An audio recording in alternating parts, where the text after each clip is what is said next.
Welcome back, guys. Today we're going to be doing some urban foraging. Let's start right here in my very own backyard to see what you can enjoy for wild edibles, even if you live in the city.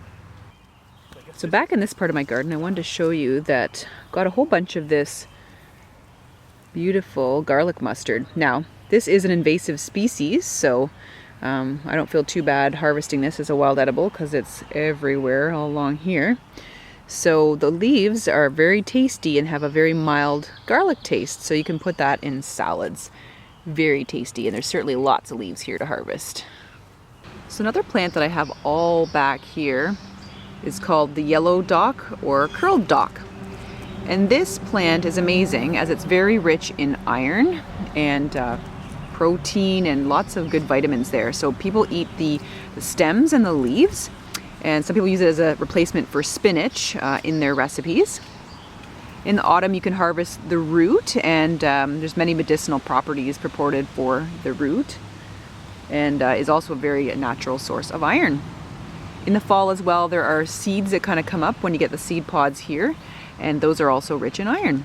The plant itself is rich in vitamins A and C and some of the B vitamins as well, including vitamin B3 and B1.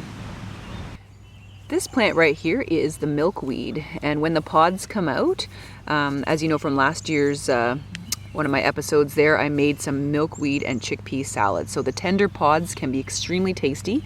Now this is from the common milkweed. There are other milkweeds that are toxic, so be sure to identify this positively. And of course last year, you remember, I harvested walnuts from this tree, and looks like it's going to be another good year. So it's just opening up now. Hopefully we'll get lots of production this year. In this part of my yard, I have a spruce tree, and if you look right here, what I have an old wound is Spruce Pitch. So it's kind of gummy, very sprucey taste to it.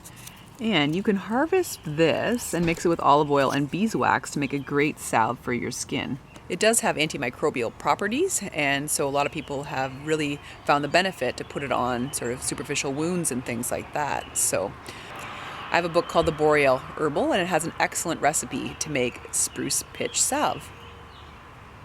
You can see the higher I look up the tree, there's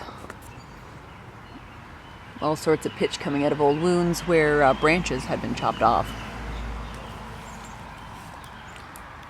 So I'll be harvesting this and making some salve, I'm thinking. Spruce tips are also healthy as well. They contain a lot of vitamin C. So the spruce tips on this tree are really high up, so a neighbor has one that has a bunch of little tips that are within arm's reach, so I might ask if I can have some of those. Here's another wild edible. This one's called Plantain, and as you can see here, there's nice big leaves that you could eat, as well as the root stalk.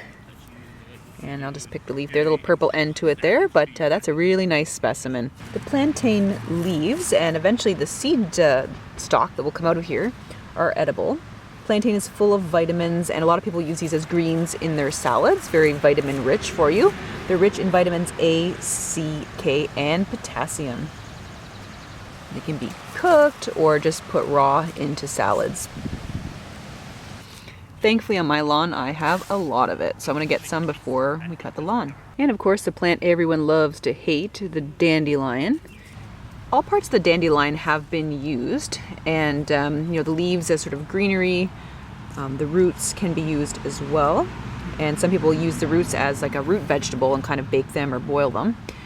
When the little flower heads are nice and yellow, they can be used for lots of things, and they're also very rich in vitamin D, which is something that I hadn't heard about, but certainly they have lots of vitamins in them as well. And of course the root can be dried and powdered to make a pleasant coffee substitute. And these leaves, although they are a little bit bitter, they can be used in your salad as well. So at the back of our property we have some black raspberries that have kind of invaded, and they do invade everywhere, but they have some nice blackberries that go on there in the summertime, and I've made some really nice jam from it, so really fortunate to have a bunch of it right back here. Here in the grass we've got some wild strawberries, so they're gonna be pretty tiny but very tasty. You could also make tea out of the strawberry leaves. So strawberry plants are also very rich in vitamins, and you know, the leaves as well. If you're going to use them for, you know, teas and things like that, It should be picked before they get dried out and wilted, so usually before the little berries form on the plant itself. So now would probably be a good time, very early spring, to pick them. The leaves themselves are astringent, and so they're very helpful to help unclog your pores and stuff. Some people use them as in like a little facial steam to kind of loosen the oil from your pores. There's a bit more of a patch right here. You can see all throughout. And also another wild edible, the violet. Thanks for joining me on this urban foraging adventure. I hope you learned a lot today. I'm always learning about wild edibles, and when you start seeing them, it's like seeing your grocery store doors open to you. Nature has lots of things that you can use for your daily meals. So get out there and enjoy it, and remember to harvest responsibly. Have a great week. Take care.